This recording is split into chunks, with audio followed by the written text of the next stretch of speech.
les gars. Ouais, les gars, ça arrive. Ça arrive bien plus rapidement que ce qu'on aurait pu imaginer. Non, je rigole, hein, évidemment, ça va pas arriver sitôt que ça, mais pour ceux qui ont compris, évidemment, pour ceux qui étaient là à l'Evo, pour ceux qui ont suivi de façon assidue la scène, on a eu la première image de Tekken 8, les gars. On a eu la première image de Tekken 8, qui, selon moi, sortira sans doute fin 2023, donc d'ici une grosse année. Eh, franchement, est-ce qu'on n'est pas hype là à ce moment-là? Est-ce qu'on n'est pas hype? Il y a eu beaucoup de choses à dire sur cette Evo, sur cette fin d'Evo, sur ces annonces, sur ces dernières annonces là qui ont eu lieu à la toute fin de l'Evo. Alors, quelques petits trucs en préambule. Premièrement, oui, nous allons nous commenter le top 8 de l'Evo. Ça sera samedi. Vous aurez mon commentaire qui durera à peu près une heure, entre une heure et une heure et demie, sur ce top 8 des winners jusqu'à la grande finale. Évidemment, j'étais obligé de le faire cette année, hein, c'est absolument obligatoire. On continuera les vidéos de toute façon tout le long de cette année, mais là, bah, pour l'instant, je vais vous laisser un petit peu regarder ce teaser, ces annonces. Pour ceux qui l'ont pas vu, vous pouvez zapper les 2 premières minutes, hein. Vous aurez mon analyse juste après, mais pour l'instant, je vais me muter et je vais vous laisser apprécier tout ça.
Et voilà, c'est à peu près tout. Et à la fin, évidemment, en préambule, hein, en finale, il y a évidemment la fameuse annonce de Tekken 8 que je vous ai mis, vous, en tout début de vidéo. Bon, les gars, est-ce que ça régale pas? Est-ce que ça régale pas?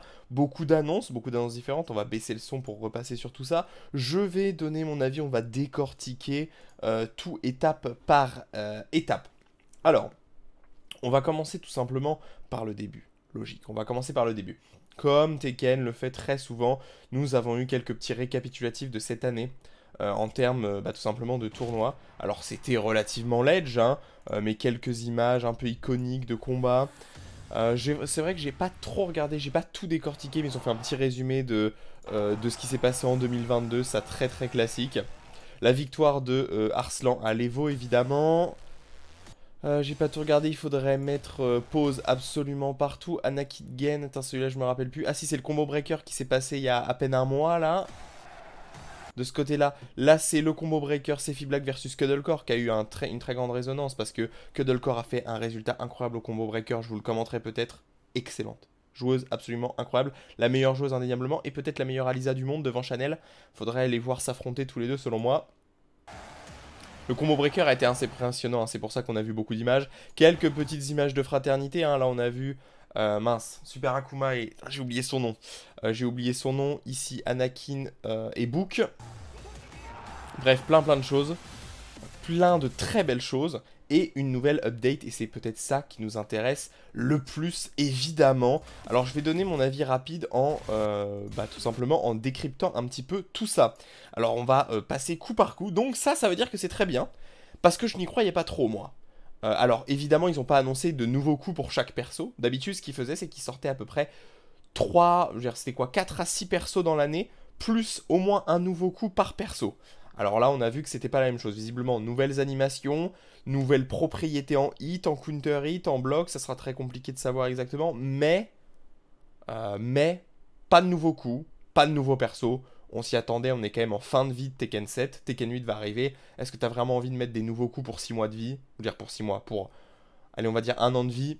Il y a quand même relativement peu de chance. Donc on va décrypter les premières images là. Alors tout simplement, visiblement je dirais que c'est du counter hit, ça sera compliqué à être sûr, mais l'anti-side step high crush de Lars là, qui devient un launcher counter hit, je dirais que c'est counter hit étant donné, au vu du son si vous écoutez bien en fait, hein. Ça pourrait être le son d'un counter hit. En plus, Lei est en train de taper. En tout cas, ils ont l'air de vouloir en faire un launcher maintenant, counter hit peut-être, ou normal hit. Normal hit, j'ai quelques doutes. Counter hit, c'est quasiment sûr. Voilà, donc nouveau launcher. Nouvelle propriété de launch sur ce coup High Crush. Ce qui était pas trop mal, je crois que ce coup est unsafe. Hein. Pas si unsafe que ça, peut-être moins 12 ou moins 14. Mais pourquoi pas. L'extension high du lot, alors là c'est un lot, je sais plus si c'est done through, done for, extension qui est de câble, hein, qui est totalement de câble, mais qui du coup devient une mise au sol. Je pense pas que Eddie puisse launcher dessus, mais visiblement il a quand même coup garanti, l'adversaire ne pouvant pas tech roll. Ça c'est très bien. Nouveau normal hit, alors c'est sur le done forward 1, c'est done forward 1, 2, 4. Ouais, non, Done Forward 1 to 3, pardon. Done Forward 1 to 3. Le 3 a l'air d'être maintenant un launcher normalite. Ce qui est très bien. Hein. Cette extension mettait seulement au sol et était unsafe à moins 12, je crois. Mais maintenant, si ça launch en normalite, ça va vraiment être utile dans le neutral. En gros, le coup n'était utilisé qu'en ender de combo pour flip over l'adversaire au mur. C'est tout. Ce qui était un petit peu dommage. Et comme il était un peu unsafe et qu'il n'y avait pas d'autres variations, c'était un peu inutile. Là, ça va vraiment faire peur à l'adversaire. L'adversaire ne voudra vraiment pas de quai. Et ça rajoute un launcher, c'est très bien évidemment. Quand un coup devient launcher, s'il bouge pas trop la frame data, c'est à l'avantage du coup évidemment. Très bien, le Savage Up Forward 3 qui passe en Counter Hit Launcher. Hein. Ça, c'est une animation de Counter Hit. Vous voyez, Lo en plus, il est en train de taper, il est en train de faire le Down Forward 2 là. Qui devient Launcher Counter Hit. Alors avant, c'était mise au sol. Pareil, c'était un coup qui était très utilisé au mur en Ender de combo parce que ça flip over en Ender de combo. Si c'est safe, si ça reste safe à moins 9, tout en étant un Launcher Counter Hit, c'est vraiment très bien. C'est vraiment très très bien pour le coup. Voilà, donc nouveau Launcher Counter Hit en Savage pour Miguel, qui fait full combo. Le Down Forward 1-1, ça a très demandé, il a été pas mal demandé, j'ai vu 2-3 fois il y a quelques années que ça soit... Alors ils l'ont mis en launcher pas normalite mais screw. Le Down Forward 1-1 de Jack, le gros problème c'est que c'est unsafe vu que c'est un mid-mid, mais qui fait pas si peur que ça. Hein. Ça faisait juste spin votre adversaire, donc ça le faisait juste tourner sur lui-même et ça vous mettait en frame advantage. Donc sans plus, un avantage correct, mais sans plus. Si là, ça launch en screw, c'est vraiment très bon. Et en plus, le coup est délayable. Donc ça justifie vraiment que le coup soit turn safe. Et ensuite, le for one, comme ça, de Lily, qui était un coup pour récupérer après certains combos, qui visiblement va devenir un Magic 4, comme celui de... qui va marcher à peu près comme celui... Alors, comme celui de Fakumram, comme celui de Claudio, comme celui de Shine. C'est-à-dire un high qui met très positif en premier hit counter hit, mais qui ne launche pas tout seul. Donc il faudra mettre son extension high pour launcher, vous voyez, avec cette petite animation qui relève l'adversaire en l'air. Et globalement, ça veut dire quoi? Si vous mettez le coup tout seul, ce qui serait très très safe comme coup, parce que totalement safe en bloc, un peu facile, ils ont décidé que vous deviez commit sur le deuxième hit high pour pouvoir launcher. Deuxième hit high, pardon, qui est 2 câbles, hein, et donc punissable. Donc un coup peut-être un peu plus risqué, mais qui permettra à Lily d'avoir un counter hit high beaucoup plus rapide. Voilà, donc ce qui est très correct. Ensuite, ça, totalement normal, hein, le double coup derrière le 3 là. Pardon, non, c'est le fort. Hein, derrière le fort, le 3 en counter hit qui fait une animation. Exactement la même animation que Fakumram, ça m'étonnerait pas évidemment que les propriétés de Fakumram étaient juste implémentées sur Josie. Mais en tout cas, c'est la même chose avec cette même animation au sol qui, d'ailleurs, je pense... On va vérifier l'animation. Au vu de l'animation qui garantira un coup, hein, qui garantira un coup derrière cette animation bien que vous pouvez pas tech-roll. Donc si il y a un coup garanti, c'est très bien pour Josie d'avoir cette bonne animation. Le forward 1+2, très bien pour Yoshimitsu là, qui va launcher en counter hit avec une grosse animation, sans doute de très gros damage. C'est pas mal, hein. Le coup a une très bonne portée, c'est un mid qui sort un peu moins de 20 frames, je crois peut-être 18 ou 19. qui est totalement safe à -9, qui a une bonne portée, qui touche bien loin, qui est pas pariable parce que c'est un coup de...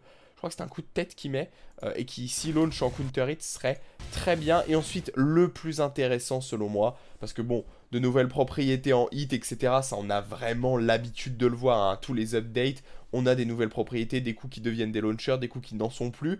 Mais là, ça va être très intéressant. Je suis assez impressionné par ce qu'ils ont décidé de faire. On a eu les wall bands, et là, visiblement, on a eu de nouvelles animations au wall. Et ça va être très intéressant à décortiquer. Alors, cette animation est assez intéressante. Pourquoi?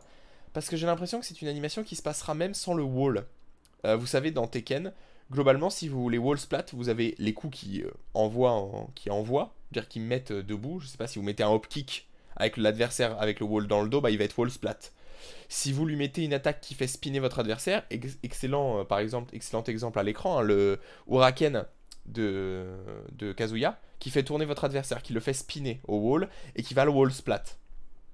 Et là, on a l'air d'avoir un nouveau type d'animation. Et je pense que cette animation va être adoptée sur beaucoup de coups différents, parce que vous allez voir qu'il y a des coups qui mettaient au sol qui ont cette nouvelle animation, et des coups qui faisaient spin qui ont cette nouvelle animation, et je crois que dans le lot, il y a des coups qui n'avaient aucune propriété qui font maintenant cette animation. Alors, je pense à mon avis que ça va être assez simple comme type d'animation. Une animation qui, en hit normal, sans mur, va vous mettre très positif, et qui au wall va peut-être vous garantir quelque chose ou vous mettre dans une situation de mix-up.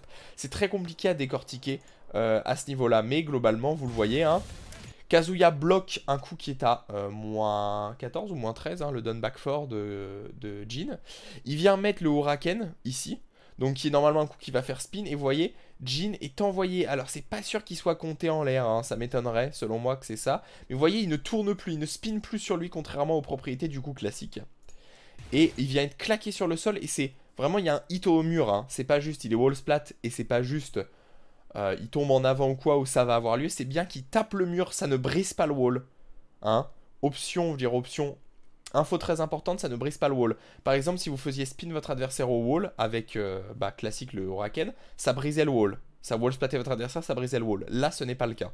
Ce n'est pas le cas. Donc là, ça va être compliqué d'estimer ce qu'il va avoir, parce que est-ce que le coup est garanti ou pas? On connaît d'autres coups qui mettent extrêmement positif. Le down forward one, par exemple, de Feng, qui met extrêmement positif en counter hit, mais qui ne garantit absolument aucun coup.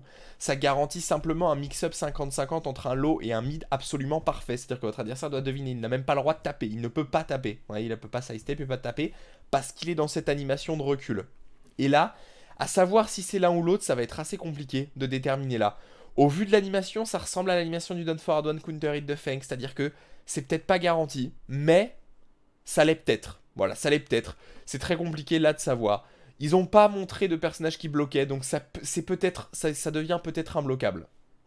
À voir. En tout cas, l'animation laisserait penser que ça serait imbloquable ou que ça ne serait pas. C'est très dur. En tout cas, là, mid, hein, down forward one 2, qui là, du coup, wall splat, vous avez vu? C'est pas compté comme un wall splat le coup d'avant, c'est juste compté comme un frame advantage avec beaucoup de frames d'avance. Et là, le wall splat qui brise le mur. Ouais. On l'a vu du coup aussi sur la punition 14 frames de Lydia. Voilà, qui l'a aussi. Alors, c'est assez intéressant pour Lydia, même c'est très intéressant. Ce 14 frames de Lydia ne wall splatait pas. Faisait tomber l'adversaire instantanément au sol. Et du coup, ça vous faisait que vous ne pouviez pas faire combo. Vous ne pouviez pas faire combo après. Là, vous avez vu, hein, cette fois-ci, pareil. Même animation, vous voyez. Hein, Heihachi qui tape au wall et qui vient se ravancer, retomber en avant. Et là, encore une fois, impossible de savoir si c'est totalement imbloquable, là, ce L-sweep ou pas. Et vous avez vu, hein, des animations très différentes. Hein. Le Huraken de Kazuya faisait spin. Là, l'animation de Lydia mettait au sol très loin. Et là, par exemple, pour Steve, donc là, c'est le Peekaboo Down Forward 1, tout comme ça, qui vient faire la même animation. Normalement, c'était une mise au sol. Ce coup était une mise au sol qui garantissait le Forward 1 plus tout. Voilà. Donc, bon, à savoir exactement si l'animation sera la même dans le neutral et c'est juste que là, il y a le wall dans le dos. Ça va être compliqué de savoir. En tout cas, là, pareil. Là, j'ai l'impression que quand même, il a le temps de bloquer. Hein. Regardez, grosse animation. J'ai l'impression qu'il a le temps de se relever là. Je sais pas trop vous. En tout cas, il a mis Voilà, et c'est tout. C'est tout ce qu'on aura en tout cas pour la nouvelle animation et pour les nouvelles propriétés de coups. Et évidemment, après l'annonce, le Tekken World Tour Global Finals qui va, je pense, clôturer la vie de Tekken 7. Alors, pas Tekken 8 sortira juste après, pas du tout, ne croyez pas ça. Mais je pense que le Tekken World Tour s'arrêtera. Ça sera le dernier Tekken World Tour qu'on aura sur Tekken 7 et qui s'arrêtera donc bah, comme aux dates hein, qu'ils ont données. Je crois que c'est juste dit après. Dans la très belle ville d'Amsterdam. Hein. Incroyable Amsterdam, j'espère que vous y êtes allés. Très très belle ville. Le 4 et 5 février 2023. Donc très bientôt en fait. Relativement tôt. Moi je m'attendais plutôt à ce que Tekken 8 sorte 2024. Début 2024. Visiblement au vu de ce qu'on a, on pourrait peut-être espérer Tekken 8 milieu ou fin 2023. Voilà, pour vous donner une petite ordre d'idée selon moi, au vu de comment ils ont présenté ça. Hein. C'est-à-dire que, bah, visiblement, Global Final, ça veut dire les derniers finales, hein, la finale globale qui vient clôturer de façon générale la vie de Tekken 7 le 4 et 5 février 2023. Voilà, beaucoup d'annonces, quelques annonces qu'on verra parce que je crois qu'ils le disent juste après d'ailleurs. Voilà, on a quelques images évidemment. Je parlais, voilà. Et du coup, la mage qui arrivera le 17 août, donc dans... Alors, moi, je vais sortir cette vidéo le 10, donc dans 7 jours, donc ça sera pas mercredi là, mais mercredi prochain. Et donc, une update gratuite, évidemment. Pas de DLC, pas de nouvelles maps, simplement quelques nouvelles animations pour nous mettre en jambes. Et puis pour finir, quand même, Tekken 7 sur quelques nouveautés qui ne seront pas démentielles à mon avis. Ça ne sera pas un patch énorme, mais on le décortiquera quand on aura le patch note ensemble. On se fera une petite vidéo, évidemment. Voilà, quand même c'est sympa. Je trouve qu'ils nous sortent une nouvelle update, une dernière update pour Tekken 7 avant l'arrivée de Tekken 8. J'espère que Tekken 8 arrivera le plus tôt possible, évidemment. Je pense qu'on a fait le tour de tout ça. Comme d'habitude, vous pouvez en débattre dans les commentaires. Hein. Il y a plein de choses que j'ai dites qui sont sujettes à débat. On se retrouve très rapidement pour une nouvelle vidéo. Samedi, commentary de l'Evo du top 8. Et peut-être vidéo mercredi prochain. J'essaye de calibrer, peut-être arriver à vous sortir 2 vidéos par semaine, étant donné que j'ai le temps en ce moment, étant donné que je suis en vacances. Voilà. Bon, on se retrouve très vite. Bonne continuation, améliorez-vous, faites-vous plaisir, c'est le principal. 話にならんな。